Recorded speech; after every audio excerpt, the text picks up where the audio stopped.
네, 소선지서 간단 정리하고 넘어갑니다. 대부분 그 주제는 소선지서가 다 비슷합니다. 우선 아모스 66페이지 3번 아모스. 요엘 안 했네. 요엘 65페이지 제일 밑에 요엘 나오는데, 요엘은 몇 년도냐면 810년도, 그러니까 상당히 일찍 요엘이 예언 활동을 했습니다. 이사야보다 앞서서 나타났죠. 그 다음에 요엘 주제가 요절은 뭐냐면, 유다는 영원히 있겠고 예루살렘은 대대로 있으리라. 내가 전에는 그들의 피 흘림 당한 것을 갚아주지 아니하였거니와 이제는 갚아주리니 이는 나 여호와 시온에 거하심이라. 거함이니라. 요엘 3장 20절로 21절. 유다가 많은 괴로움을 당했죠, 이방민족에게. 그래서 하나님께서는 유다 백성을 회복해 주신다. 그래서 유다 자손을 회복하시는 여호와가 바로 요엘의 주제입니다. 역시 마찬가지로 항상 이것과 관련을 해야 돼요. 요엘도 역시 여호와 하나님 계시다. 여호와 하나님 계시 중심의 성경 신학. 그런데 거기서 유다는 영원하다란 말이 그 성경에 나오죠.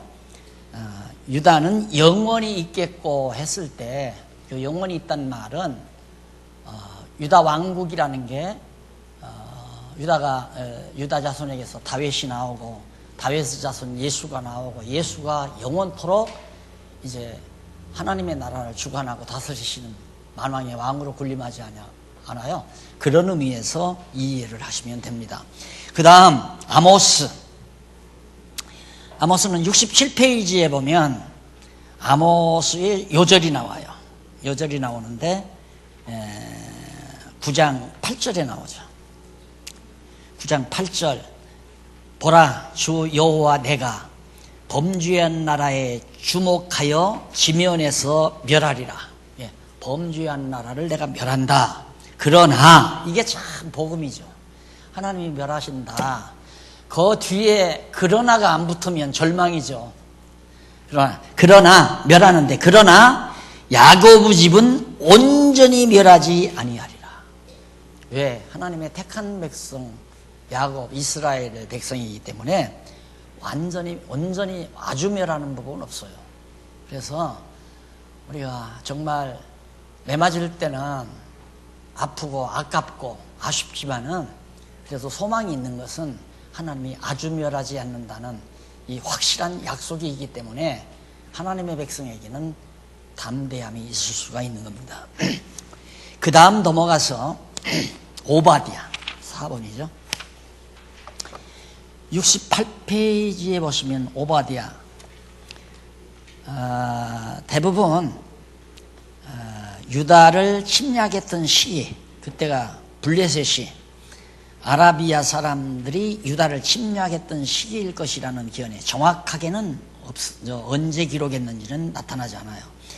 그러면 요절은 1장 18절. 오바댜의 요절, 오바댜 1장 18절에 보면 야곱 족속은 불이 될 것이요 요셉 족속은 불꽃이 될 것이며 에서 족속은 초계가 될 것이라. 그들이 그의 위에 불어서 그를 살을 것인즉 에서 족속에 남은 자가 없으리니 이는 여호와께서 말씀하셨습니다. 에돔은 다 망해 없어진다. 에서 족속이라는 게 에돔이거든요. 그러니까 야곱과 에서가 쌍둥이인데, 하나님께서 뱃속에 있을 때부터, 리브가의 뱃속에 있을 때부터 하나님이 야곱은 사랑하고 에서는 미워했다고 했잖아요. 그러니까 야곱은 활활 불꽃처럼 불꽃이 타오르도록 흥망하지만은 에서는 다 망한다. 나중에 에돔 족속이 다 망해버렸잖아요. 자, 그래서 역시 이 주제는 다윗 왕국을 회복하시는 여호와. 다윗 왕국. 절대 다윗 왕국은 아주 멸하지 아니한다. 그 다음 요나. 언제 기록했는가? 아수르에게 포로, 북이스라엘 망할 무렵입니다. 북이스라엘. 587년이죠. 북이스라엘이 망할 때가 주전 587년. 그 시기에 이제 요나 선지자가 기록한 건데, 요절은 뭔가? 요절은 2장 4절에 나와요. 내가 말하기를 내가 주의 목전에서 쫓겨났을지라도 다시 주의 성전을 바라보겠나이다 하였나이다. 주제는 유다로 승리케 하시는 여호와. 요나가 아수르의 수도 니느웨에 가서 니느웨 성 망한다고 와서 전하라고 하나님께서 요나 선지자를 선제로 불렀잖아요. 그렇게 요나가 두려워가지고 그 강대한 나라 수도가 망한다고 와서 어떻게 그걸 전하나, 안전하려고 도망가다가 바다 큰 물고기 뱃속에 먹혀들었잖아요. 하나님께서 다시 살려가지고 겁이 나서 이제 요나가 이제 니느웨 성에 갔죠. 가서 이 성 망한다, 이제 니느웨 성 망한다. 그런데 망한다고 하니까 그만 니느웨 성이 회개하고 다 자복하고 돌아왔잖아요. 그래서 하나님은 유다를 보호하시기 위해서 아수르가 이제 북이스라엘을 먹고 나서 남쪽 유다도 먹으려다가 아수르는 남쪽 유다 패망시키는 걸 포기하고 멸하지 않잖아요. 그래서 남쪽 유다는 나중에 바벨론이 와서 침범을 했죠. 그 다음 이제 넘어가서 요나 미가 이쪽에 나와요. 69페이지에. 기록연대는 북쪽 이스라엘이 아수르에게 멸망할 당하기 직전 유다 히스기야 왕 후기에 기록했을 거라는 얘기입니다. 그리고 요절은 5장 2절인데 베들레헴 에브라다야 너는 유다 족속 중에 작을지라도 이스라엘을 다스릴 자가 내게로 나올 것이라 그의 근본은 상고의 태초에이니라 는 말씀이 바로 주제입니다. 다시 말해서 유다로 승리케 하시는 여호와. 여기서 유다를 승리케 한다고 해도 되는데 내가 볼 땐 유다 민족으로 승리케 하신다는 말이 더 좋을 것 같아요. 유다를 갖다가 를자를 로로 고치면은 승리케 하시는 여호와. 그러니까 결국 베들레헴 에브라다야, 이게 이제 유다 땅이거든요. 베들레헴 에브라다가. 그럼 예수님께서 어디에서 탄생하셨는가? 베들레헴에서 탄생했잖아요. 그러니까 이 예언대로 그러니까 나움인가요? 네. 나움이 예언한 대로 예수님께서 베들레헴에 출생했는데, 이 베들레헴에서 출생한 이 예수 그리스도가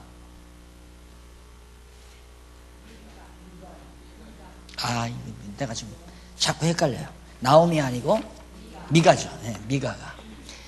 그래서 네게서 내게로 나올 것이라 그의 근본, 그러니까 베들레헴에서 출생하신 예수님의 근본이 뭐냐?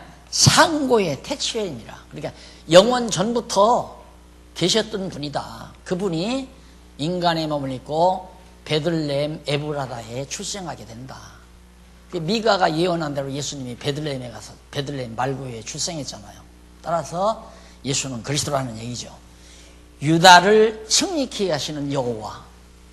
결국 그렇게 섭리하시는 모든 역사가 여호와 하나님을 깨달아 알고 경외케 하시는 거죠. 그러니까 예수를 베들레헴에 출생시키는 이유가 뭔가, 출생시켜 하신 이유가 뭔가, 이렇게 들어가면 돼요.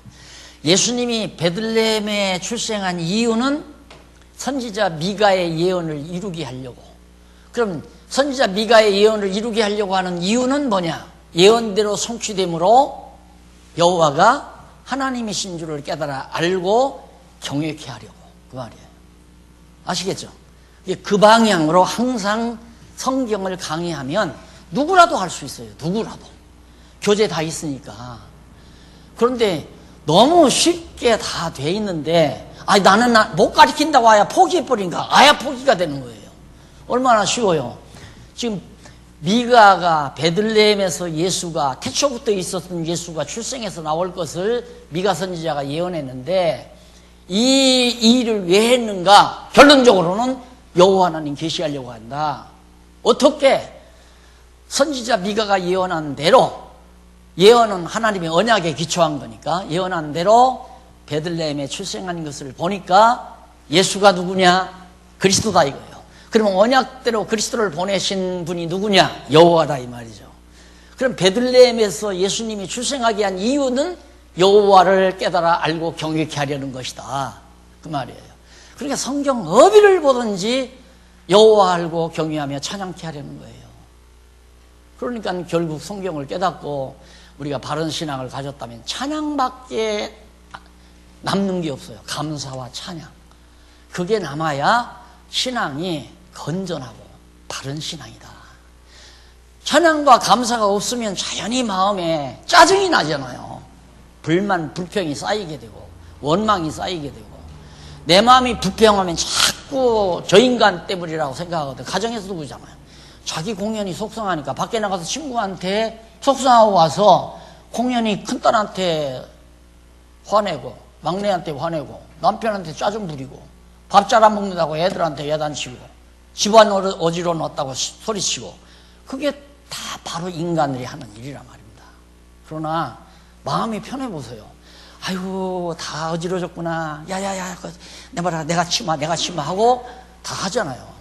그렇게 달라는 거예요 사람이. 그러니 우리가 여호와 하나님을 깨닫고 항상 찬양하며 감사하며 산다는 게 그게 행복의 지름길이에요. 행복하게 사는 방법 천하 없어도 다른 방법 없어요. 절대. 순간적으로는 행복할 수 있어요. 배고픈데 맛있는 음식점에 가서 그냥 입맛에 딱 맞는 밥 한 그릇 먹을 때 그 순간이에요. 그 순간.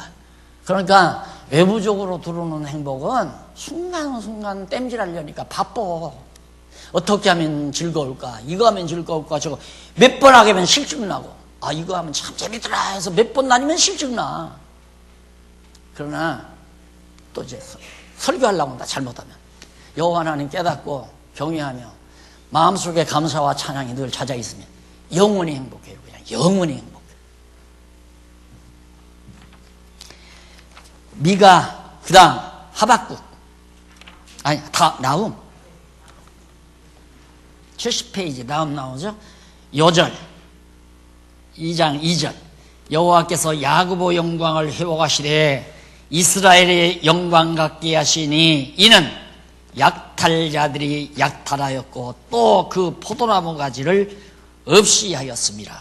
그러니까 이방 민족들이 와서 전부 유다 백성을 가나안 땅 하나님 이스라엘 백성 나라를 전부 다 정복하고 회파시키고 다 성을 헐어버리고 그랬다 할지라도 하나님께서 다시 회복시켜 주겠다 그 말이에요. 어떻게 해서 대적들을 전부 진멸시켜가지고 원수 갚아준다 이거죠.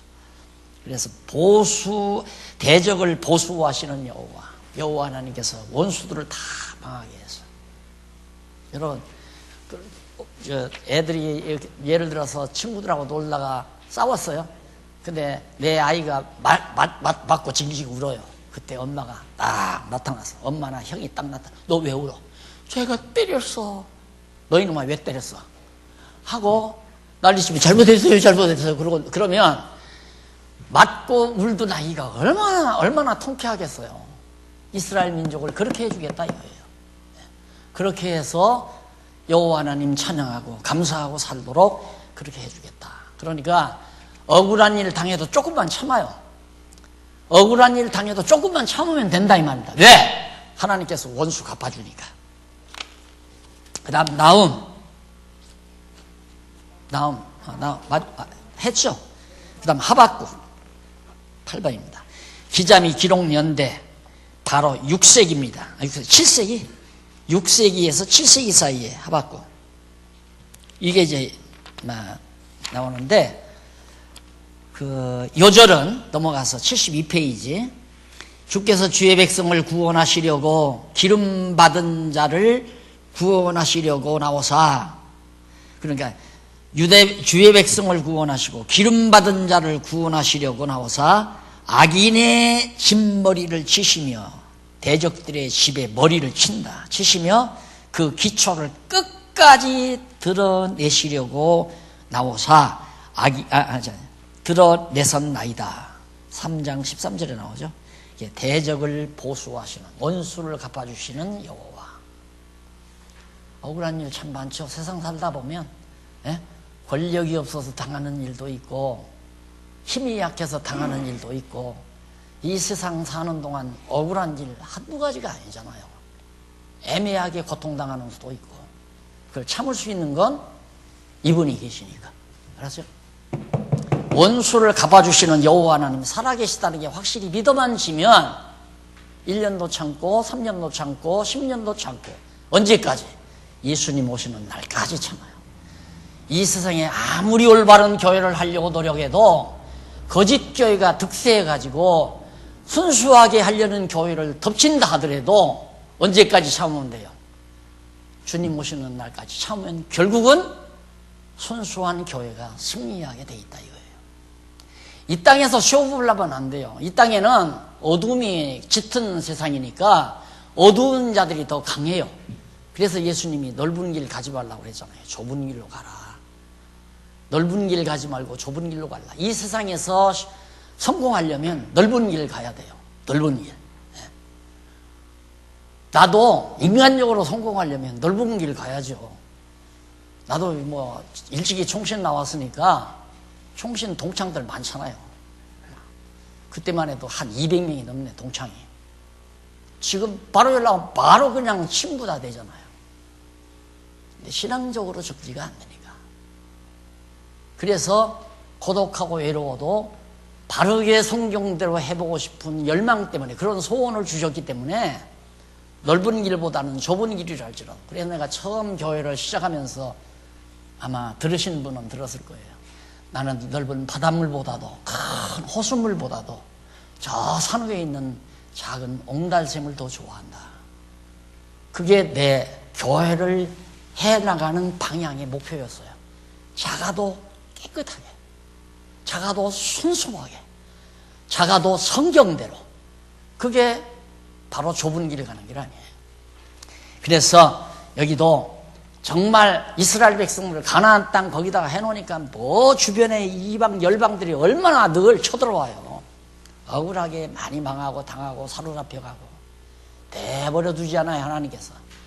때가 되니까 대적들을 다 쳐서 멸하고 원수가 봐주고 회복해 준다. 그게 대적을 보수하시는 여호와. 학계 10번째입니다. 언제냐? 다리오 왕 때죠. 다리오 왕 2년에. 스바냐? 스바냐 하셨나? 네. 9번 스바냐.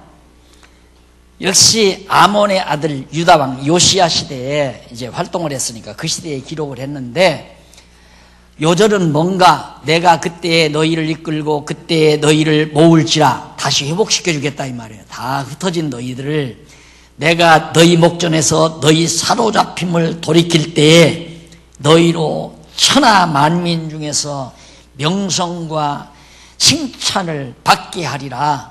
3장 20절 나와요. 주제는 뭐냐? 대적을 보수하시는 여호와. 뭐 우리 교회 일찍부터 나오셔서 지나보면 우리 교회 간단한 역사에서도 알 수 있을 거예요. 막 다 흩어버리잖아요.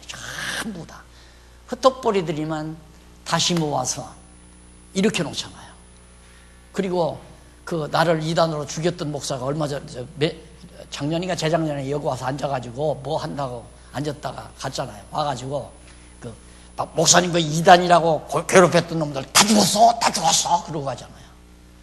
나는 그 사람들이 죽어서 통쾌한 게 아니라 하나님께서 교회 다 헐어놓고 무너질 줄 알았는데 그래도 하나님이 다시 일으켜 놓은 거, 그게 하나님 살아계신 증거죠. 여호와 하나님께서 헐고 세우시고 흩으시고 모으시고, 그게 여호와 하나님 살아계신 증거를 보여줘서 우리로 하여금 너 잘났다고 떠들어대지 말고 여호와 하나님 살아계셔서 교회를 세우기도 하고 헐기도 하고 모으기도 하고 흩트기도 하는 거다. 그러니 나를 경외하라, 경외하기를 배워라, 그 얘기예요. 그러니까 실상 내가 여기서 이렇게 강의하는 것보다 더 중요한 것은 내 가족이 망했다 흥하고 내가 건강했다가 병들고 이런 상황들이 더 여호와 하나님을 진하게 배우는 실제 실습 교육이죠. 그렇죠? 실습 교육. 시끄럽다가 조용해지고 싸우다가 평화로워지고 이런 것들이 다 여호와 하나님께서 해가시는 일이다. 그 다음 스가랴. 스가랴는 역시 다리오 왕 때죠. 또 뭐 빼먹었어? 왜 이렇게 바빠? 학계. 네, 학계는 포로에서 돌아온 후 시대인 다리오 왕 2년이라고 그랬어요. 그 다음 요절은 이전후 나중 영광이, 그러니까 바벨론 포로에서 돌아와 가지고 헐어진 예루살렘 성전을 다시 지켜야 했는데 그 성전의 영광이 이전 영광보다 크리라. 항상 그러죠. 하나님께서는 헐었다가 세우실 때는 더 크게 해주잖아요. 더 크게, 더 좋게. 보세요. 욥도 망하게 했다가 회복시킬 때는 배나 더 여호와롭게 했잖아요. 우리도 죽었다가 부활할 때에는 더 영광스러운 몸으로 부활하잖아요. 그러니 헐어지는 것도 좋고 흩어지는 것도 좋고 싸우는 것도 좋고. 왜? 더 좋게 하시는 거니까. 많이 들었죠? 하나님은 더 좋게 하십니다. 더 좋게 하십니다. 이게 더 좋게 하신다는 이 소망을 놓치면 작은 거 헐어져도 못 살아요. 괴로워서 낙심천만하고. 근데 하나님은 더 좋게 하시는 여호와라는 거 딱 알고 나면, 예를 들어서 1억 재산이 망했다. 하나님은 더 좋게 하신다. 믿고 참고 소망 가운데서 기다리는 신앙을 우리가 해갈 수 있는 거죠. 여호와라는 신앙. 그 다음 스가랴. 맞죠? 스가랴는 역시 포로 이후 시대예요. 다리오 왕 2년. 그때 요절은 그 뒤에 나와요. 8장 3절에 나오는데, 나 여호와가 말하노라. 내가 시온에 돌아왔은즉 예루살렘 가운데 거하리니. 그러잖아요. 여호와 하나님께서 바벨론이 와서 예루살렘 성전 헐어버릴 때는 그때 하나님께서 예루살렘 떠났다고 말이에요. 그러니까 예루살렘 다 회파되고 헐어져 버렸지만 이제 내가 다시 돌아간다. 예루살렘으로. 그래서 예루살렘은 진리의 성읍이라 일컫겠고 만군의 여호와의 산은 성산이라 일컫게 되리라. 8장 3절. 더 영화롭고 더 크게 되잖아요. 낙심하면 안 돼요. 절대 낙심하면 안 돼요. 그래서 내가 많이 들으셨죠? 어려움 당하는 분에게 딱 만나서 주저앉지만 마. 아마 나한테 많이 주저앉지만 마. 참고 지탱해라 이거예요. 기다려라. 왜? 하나님이 반드시 일으켜 주신다. 이거 믿어야 성경신학자예요. 그걸 믿어야. 그거 안 믿어지면 성경신학자가 아니야. 공부 하나 많아. 예? 말라기. 이것은 주전 400년경이에요. 그러니까 예수님 모시기 전 400년경에 말라기 선지자가 예언했는데, 요절은 그때 유다와 예루살렘의 헌물이 옛날과 고대와 같이 나 여호와께 기쁨이 되려니와 내가 심판하려 너희에게 임할 것이라. 3장 4절 나옵니다. 이는 제사를 회복하시는 여호와. 그러니까 성전도 회복하고 예루살렘 성전도 회복해서 하나님께서 다시 여호와 하나님이 예루살렘으로 돌아오시고, 그리고 백성들이 드리는 제사를 하나님이 기쁨으로 연락하시는 제사도 회복시켜 주시는 여호와임을. 그러니까 모두가 다 누가? 이분이 하신다는 얘기예요. 결국 이분이 통치하신다. 다 모두가 망하게도 하고 흥하게도 하고 흩어지기도 하고 모으기도 하고 뽑기도 하고 심기도 하고 세우기도 하고 헐기도 하고. 자, 이렇게 해서 구약 성경, 구약은 하나님이 여호와이시다. 하나님이 여호와이시다라는 게 구약 전체의 주제라고 그랬죠. 그 다음 이제 우리 신약 서론 들어갑니다. 신약 서론에 보면 복음서 및 사도행전이 나오는데, 왜 이걸 둘로 묶었느냐면 일반적으로 이게 신약사예요. 신약사. 복음서는 예수님의 역사고 사도행전은 사도들의 역사라 해서 신약사라고 이렇게 보통 신약사를 그 속에서 묶거든요. 그래서 이제 마태, 마가, 누가, 요한 그리고 이제 사도행전까지를 여러분들에게 말씀드렸는데 여기 기록을 했는데 마태복음은 마태가 기록을 했죠. 그래서 마태복음인데 주 70년경에 예루살렘이 멸망하기 전에 기록을 했어요. 그러니까 마태복음 24장에 예루살렘 멸망할 것을 예언하는 내용만 나오지 주고 70년에 예루살렘 망하는 것이 안 나오잖아요. 그러니까 70년 전에 기록을 했다. 그때가 62년경이라고 그러죠. 요절은 아브라함과 다윗의 자손 예수 그리스도의 세계라. 마태복음 1장 1절입니다. 예, 참 대단한 거죠. 마태복음의 요절이면서도 신약성경 전체의 요절이라고 해도 과언이 아닐 정도예요.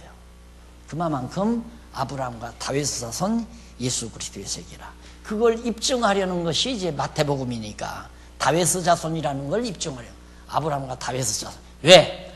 구약 언약대로 오신 예수라는 걸 증거하려니까. 이 구약에서 언약하신 대로 오신 예수라는 사실을 증거하려니까 아브라함과 다윗의 자손 예수 그리스도의 세계라 이렇게 쓴 거라 이 말이에요. 사실 이 성구 하나 때문에 지금 여러분들이 공부하는 성경신학이 타동하는 초점이 된 겁니다. 성경 전체가 확 눈에 들어오는 하나의 힘을 줬으니까. 마태복음 1장 1절이 와, 이거 신구약 성경이 완전히 관통됐구나. 여기에서 이제 착안을 해가지고 하나하나 봐나가니까 마구열. 그러니까 여기 볼 때 여기가 창세기가 보이더라니까요. 마태복음을 연구하는데 창세기가 보여요. 그래서 이제 공부해 보시면 알지만은 자, 마태복음 바로 요절까지 말씀드렸죠. 직임으로 증거된 그리스도 메시아라는 얘기입니다. 직임으로. 그러니까 예수께서 구약에서 그리스도 보낸다고 했는데 그리스도의 직임을 중심으로 해서 증거한 것이 마태복음이다. 그래서 그리스도 직임이 왕, 선지자, 왕, 제사장 세 가지라고 그랬죠. 그걸 중심해서 이제 이렇게 자, 여러분들도 가르칠 수 있잖아요. 이제 동생들도 가르치고 가정에서 목사님들 공부한 목사님들 보니까 미국에 있든 카나다에 있든 호주에 있든 지금 목사님들이 자기 가족들 가르치라고 정신이 없어요. 자기 가족들에게 가르쳐 주느라고. 그 다음 마가복음은 베드로의 제자인데 사도 바울과 함께 전도하러 다니기도 했죠. 그런데 기록 연대는 마태복음보다 몇 년 후 67년입니다. 이때도 역시 예루살렘 멸망하기 전이에요. 예루살렘 성이 망하지 않은 때.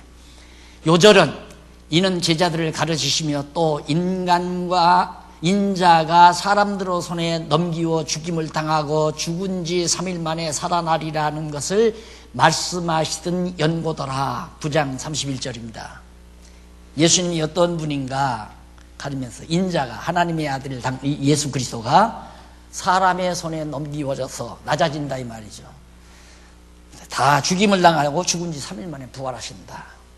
그래서 신분으로 증거된 그리스도. 예수님은 본래 하나님의 아들의 신분, 그 다음 낮아지시는 신분, 그 다음 높아지는 신분. 그게 나오죠 마가복음에. 그래서 신분을 중심으로 증거되신 예수 그리스도. 신약은 그리스도 계시, 구약은 여호와 계신데 근본적으로 여호와를 계시하는 건 근원적인 거고, 그리스도 계시는 여호와를 계시하는 하나의 방편적으로서의 계시예요. 그러니까 예수가 그리스도이심을 계시하는 이유는 여호와께서 언약대로 그대로 그리스도를 보냈다는 사실을 입증해서 여호와라는 사실을 깨달아 알게 하려는 거라 이 말이에요. 그러니까 내가 지난번 강의하면서 그랬죠.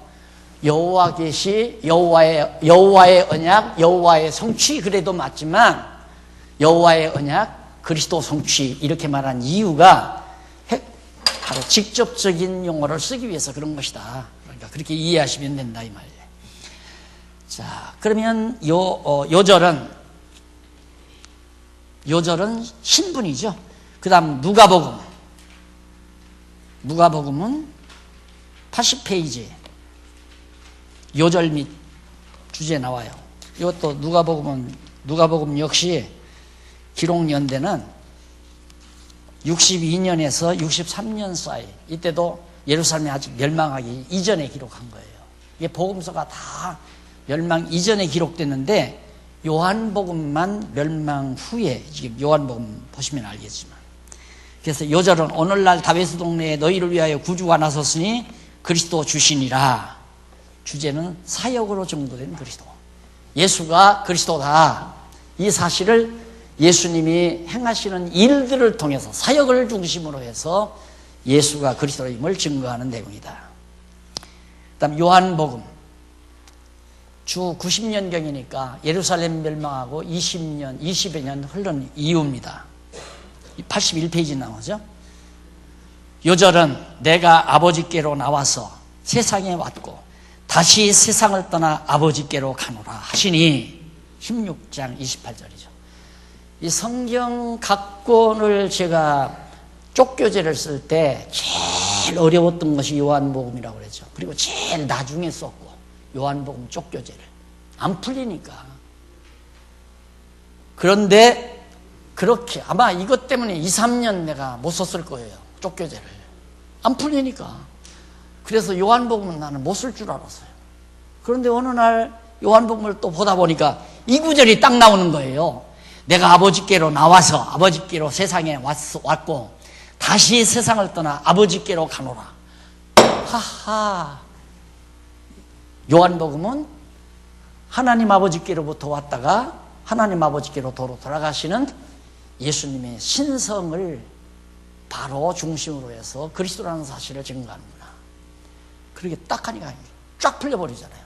요한복음 전체가 그냥 깔끔하게 정리가 돼버려요. 얼마나 통쾌했는지. 그래서 내가 그런 생각을 해서, 야, 하나님께서 너 잘난 거 아니다 임마. 너 못했지. 2년 동안 3년 동안 너 못했잖아. 하나님께서 정말 이런 말씀을 눈에 띄워졌기 때문에 요한복음이 보인 거죠.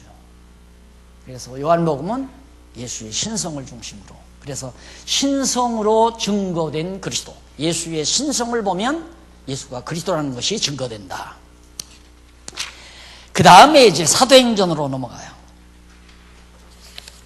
사도행전에 보면 언제 썼냐면 누가가 보통 대부분 그럽니다. 누가가 주 60년경 일찍이에요. 복음서들보다 대부분 앞서서 기록을 됐어요.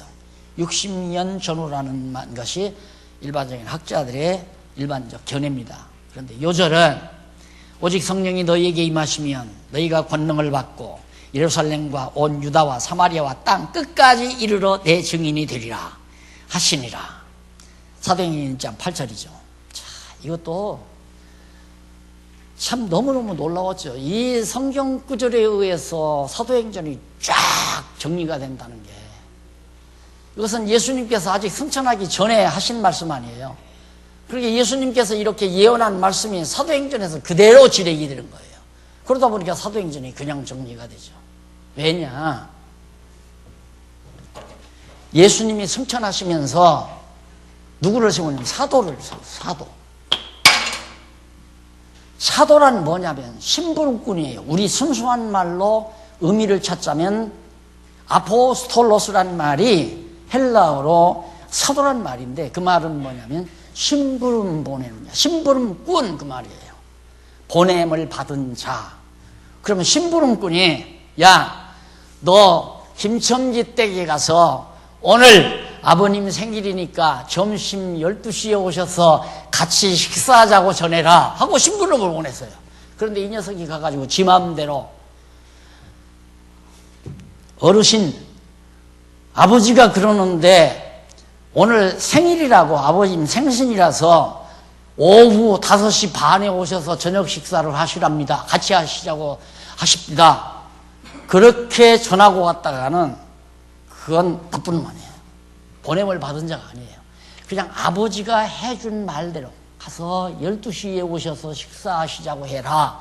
그대로 가서 해줘야 한다며. 그대로. 그게 사도가 하는 말이다. 사도 임무가 뭐냐? 예수님이 가르쳐준 말씀대로만 가서 전해라 이 말이에요.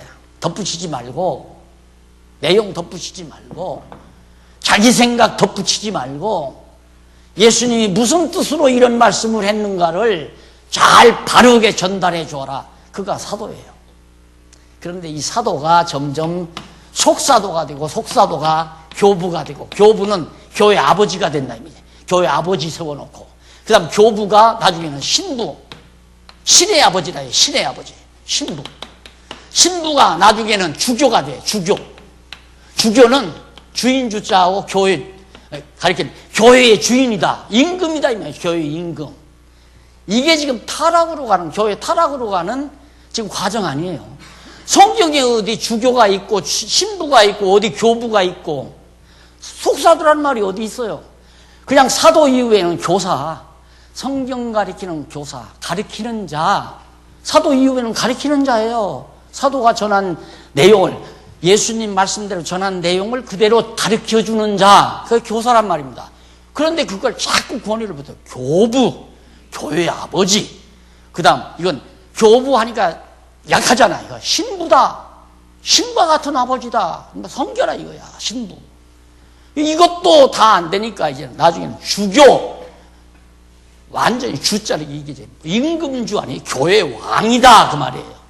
교회 왕이다 주교 만들어 놓고 주교가 여럿이니까 또 더 높은 왕 해야 할 거 아니에요. 그러다 보니까 교황. 이거 황제 아니에요. 교황. 이래서 천주교가 이런 식으로 정치 집단 만들어 가지고 15세기, 16세기까지 잘해먹었잖아요. 교회에 무슨 통치자가 있어요. 통치자가 누가 누구를 다스려요. 교회에서. 그건 안 되는 거예요. 그건 아니에요. 절대 아니에요. 그리스도가 교회 머리시지. 그리스도가 교회를 다스리시지.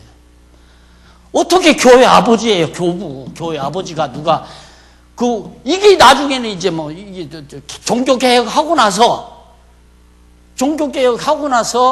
목동이지요.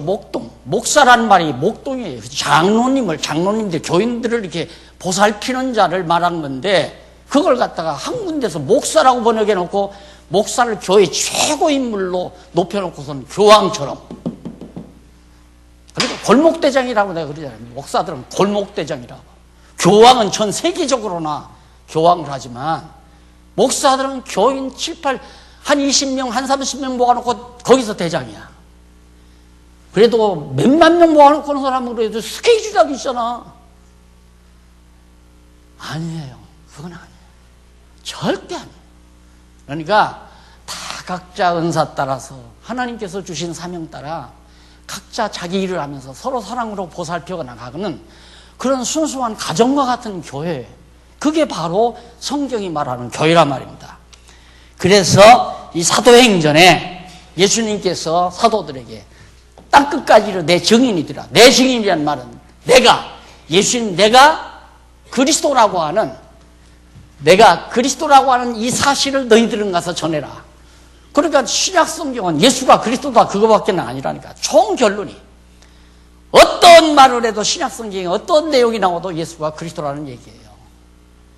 그러면 예를 들어서 사도 바울이 고린도 교회 성도들한테 욕을 먹었다. 그런 내용이 성경에 나와요? 사도 바울이 고린도 교회 성도들로부터 오해를 받아서 욕을 먹었다. 사도 바울이 돈만 한다. 돈 많은 부자 교회 가가지고 우리한테 온다는 날 닮았다. 이러고 이제 고린도 교인들이 바울을 욕했잖아요. 그럼 그게 어떻게 예수가 그리스도냐? 그거 다 예수님께서 앞으로 교회가 있으면 서로가 싸우고 분쟁할 것을 다 예언해 놨어요. 그러니까 그런 예수님의 말씀대로 교회가 싸우고 분쟁하는 것은 예수가 누구다? 그리스도다.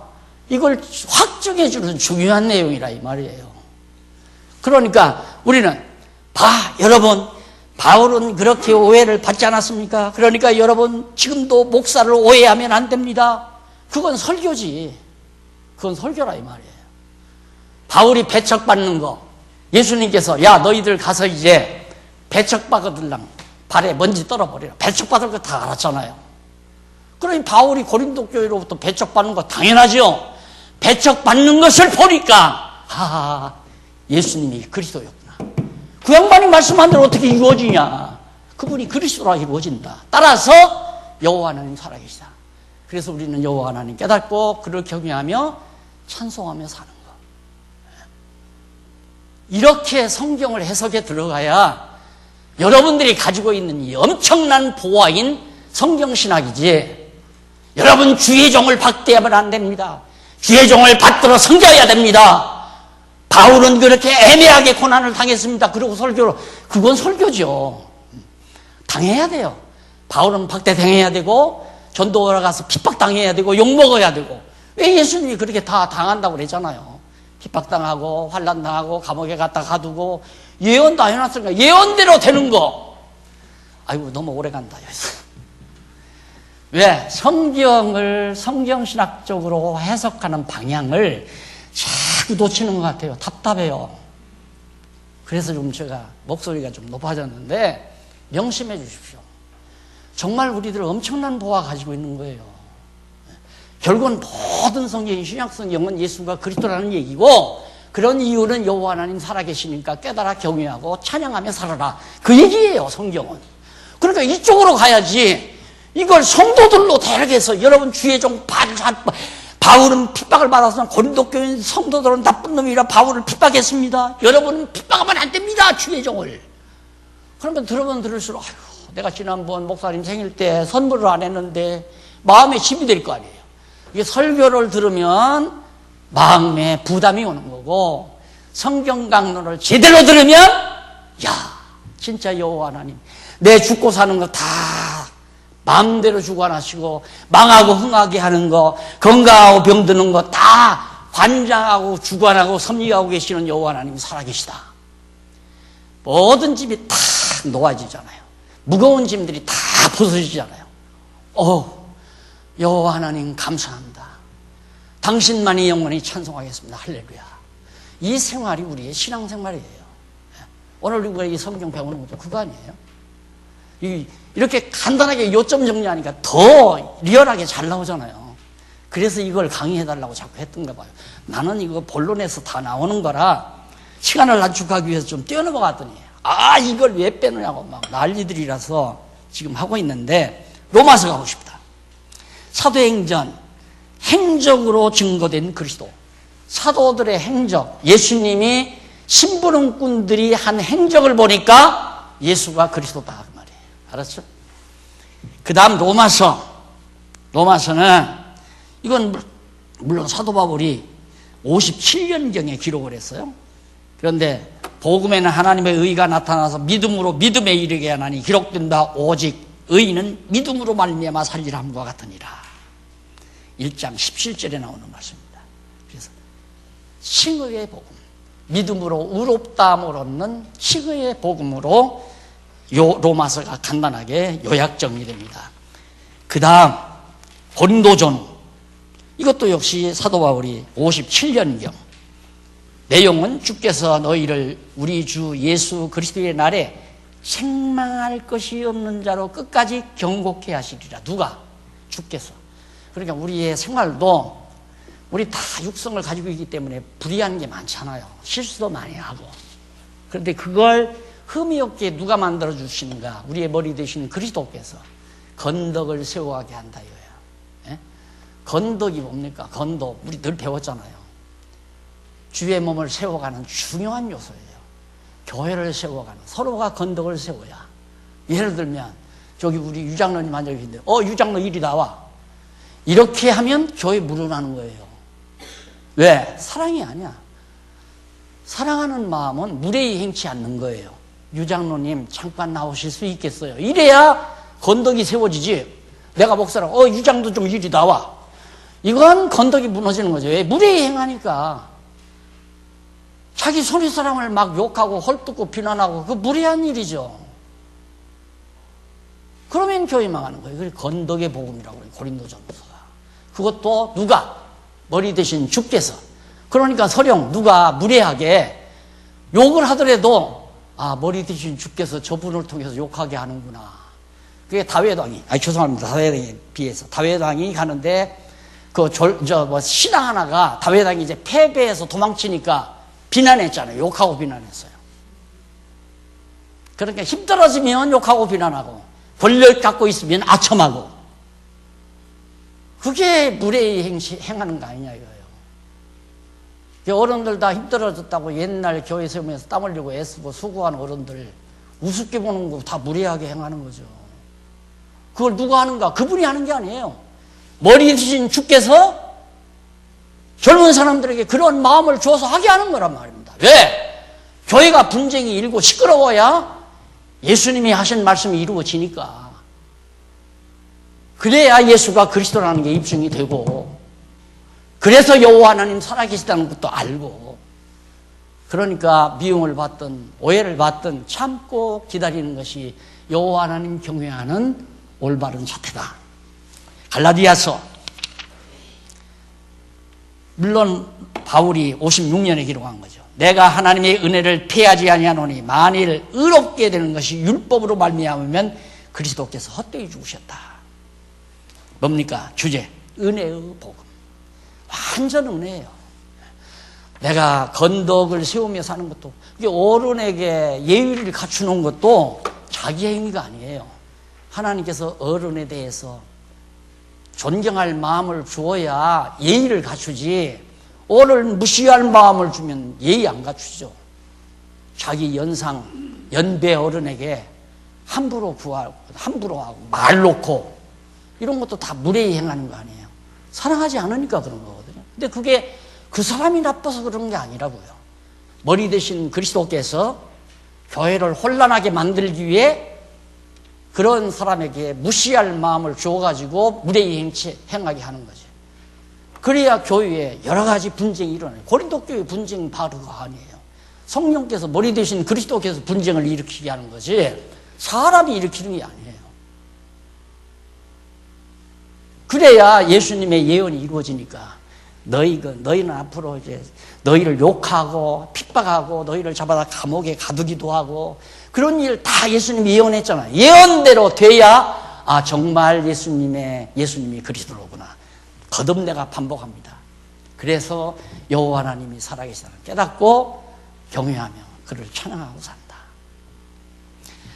자, 그 다음 에베소, 빌립보 간단하게 하십시다. 빌립보서는 60 맞죠? 에베소서? 에베소서. 지금 우리가 성경신학을 배워도 이 교회론에 대해서 지금 상당히 차이가 많습니다. 교회론. 교회가 무엇인가? 에베소서에 있는 그대로만 믿으시면 돼요. 교회란. 자꾸 교회를 옛날 전통적인 막 총회가 있고 노회가 있고 당회가 있는 게 교회인 줄 안다 이 말이에요. 그거 다 인간들이 만들어 놓은 거라니까. 성경이 말하는 교회는 에베소서예요. 에베소서. 그래서 이 에베소서는 교회 진리다. 교회의 진리. 그래서 너희는 여기 나오잖아요. 요절. 너희는 이게 사도 바울이 62년경에 썼는데 너희는 사도들과 선지자들을 더 위에 세우심을 입은 자라. 그리스도 예수께서 집 모퉁이 돌이 되셨느니라. 2장 20절. 교회란 뭐냐? 사도와 그 다음 사도들이 전한 말씀을 듣고 가서 예언을 해요. 선지자들이 이걸 또 전한다 이 말입니다. 그러니까 사도 다음에는 선지자라고 해야 돼. 따지고 보면 미리 사도들이 전한 소식을 먼저 알고 가서 알려주는 자, 그게 선지자죠. 선지자라는 게 무슨 계시받아서 전하는 자가 아니라 사도들에게 들은 자가 먼저 알았을 거 아니에요. 여러분들도 성경신학 나한테 먼저 들었잖아요. 선지자죠. 다른 데 가서 얘기하면 당신 어떻게 그걸 알았느냐. 그 사도들과 선지자들이 전한 예수가 그리스도라고 하는 이 진리 터 위에 꼿꼿하게 신앙적으로 서진 것이 교회다 이 말이에요. 그 신앙 간직한 것이 바로 교회다. 그렇게 에베소서에 있는 그대로의 모습대로 교회를 생각을 해야지, 옛날 수백 년 동안 이렇게 걸어온 전통적인 인간들이 조작해서 만들어 놓은 조작품 교회를 머릿속에 그냥 안고 있으면 되겠느냐 이 말이에요. 안 되는 거죠. 물론 하나님께서 그렇게 하게 하시면 할 수밖에 없는 거지만 아닌 건 아니다 이 말이에요. 그래서 말씀이며 주제는 교회의 진리. 에베소서란 뭐냐? 교회에 대한 진리예요. 여기는 원리도 있고 방법도 다 있어요. 전부가 다 있어요. 그 이유에 다 보면. 그러면 적어도 집사를 할 수 있는 자격까지 일일이 하나. 자녀들을 다 그리스도 안에서 잘 순종케 앉아. 권사도 마찬가지고 장로도. 그렇게 세심하게 방법이 다 나와 있다 이 말이에요. 교회에 대한 원리만이 아니라 방법까지 다 나와 있어요. 그러니까 그대로만 하면 돼요. 그러니까 교회 법이라고 하는 것은, 우리 교회 정관이라고 하는 것은 적어도 에베소, 빌립보, 골로새 거기서부터 따져도 되지만 더 조금 축소한다면 디모데전후, 디도, 빌레몬 거기 보면 다 나와 있어요. 자세하게 방법까지 다 나와 있어요. 세우는 방법, 자격, 뭐를 해야 되는지, 임무 그런 것까지 다 나와 있어요. 그 다음 더 모를 게 뭐 있어요? 이제 공부해 보시면 알지만. 그런데 인간들이 자기 입맛에 맞게 뭐 다 조작을 해서 교회를 만들어 놓는다면 그 사설교회지, 자기 개인을 위한 교회지, 주님의 몸 된 교회가 아니잖아요. 그 다음 빌립보서 주후 63년에 기록한 겁니다. 주 63년. 그래서 본서의 요절은 오직 너희는 그리스도 복음에 합당하게 생활하라. 그리스도 복음에 합당하게. 예수가 그리스도라고 전한 이 복음에 합당하게 생활하라는 말은, 예수가 그리스도라는 말은 그리스도가 머리라 그 말이에요. 교회 머리다. 그분의 뜻에 합당하게 생활하는 것이 바로 빌립보서에서 말하는. 그러니까 교회 진리를 잘 깨닫게 되면 생활이 나와요. 아, 내 마음대로 살면 안 되겠구나. 내 머리가 되신 그리스도의 뜻대로 내가 움직이고 생활해야 되겠구나. 그래서 생활이 나오는 거 아니에요. 그 다음 데살로니가 후서, 전후서. 이거 사도 바울이 53년경 기록했는데. 예? 골로새. 골로새 62년경이에요. 요절은 그러므로 너희가 그리스도 예수를 주로 받았으니, 여기 신부를 주교로 받는 게 아니고 목사를 교회 주인으로 받는 것이 아니라 예수 그리스도를 우리의 왕으로 받았다 이 말이에요. 우리가 임금주자니 임금으로 받았으니, 어떻게 주로 받았으니 그 안에서 행하되, 그리스도의 통치 안에서 행하라 이 말이에요. 그 안에 뿌리를 박으며 세움을 입어 교훈을 받은 대로 믿음에 굳게 서서 감사함을 넘치게 하라. 요절입니다. 그래서 주제는 굳은 믿음의 생활. 견고한 믿음의 생활은 예수 그리스도를 머리로 받는 사람이 견고한 생활이에요. 네, 견고하지 못하면 목사 바뀔 때마다 신앙이 다 흔들려. 목사 바뀔 때마다. 안 그래요? 목사 성교하니까, 최 목사 오면 최 목사 성교하니까 그 신앙이 달라지고, 이 목사 오면 이 목사 성교하니까 또 신앙이 달라지고. 한국교회가 그 모습 아니에요. 그래서 후계자가 바뀔 때마다 교회가 난리가 나는 이유가, 전임자 목사 같은 거 싹 다 없애버리고 자기 생각대로 교회를 다시 세우려니까 그렇게 되는 거란 말입니다. 성경대로 예수를 주로 받아서 주 안에서 우리가 산다면, 목사가 바뀌든 장로가 바뀌든 집사가 바뀌든 무슨 상관이 있습니까? 내 신앙 주님 모시고 사는데. 데살로니가 역시 53년. 생활 간단합니다. 항상 기뻐하라. 밥 먹을 때만 기뻐하고, 춤출 때만 기뻐하고, 그게 항상 기뻐하라. 그 다음 쉬지 말고 기도하라. 늘 언제라도 하나님의 선하신 뜻을 간구하며 살아라. 그 말이죠. 그 다음 범사에 감사하라. 모든 일 다 감사하라. 어떠한 일이라도. 이것이 그리스도 예수 안에서 너희를 향하신 하나님의 뜻. 하나님의 뜻이 뭐냐? 불평불만하지 말고 감사하고 기뻐하고 항상 하나님의 뜻 구하고 자기 뜻 구하지 말고 자기 생각대로 뭔가 이루어지기를 소망하지 말고 하나님의 뜻대로 이루어지기를 바라는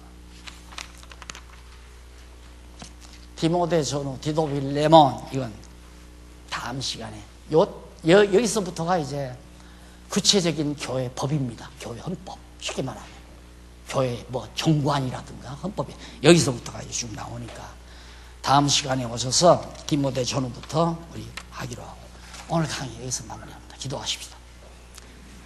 자비하신 아버지 하나님 은혜를 감사합니다. 오늘 또 저희 불러주시고 하나님의 말씀으로 우리의 모든 잡다한 생각들을 정리하고 그 말씀 앞에 한마음 한뜻 되도록 역사하신 하나님의 사랑을 감사합니다. 하나님께서 우리의 생각을 돌이키지 아니하시면 우리는 내 욕심과 내 생각대로 살 수밖에 없는 것이 우리의 나약한 인간입니다. 머리 대신 주여 지체인 우리들을 온전히 장악해서 주관해 주시옵소서. 예수님 이름으로 기도드립니다. 아멘.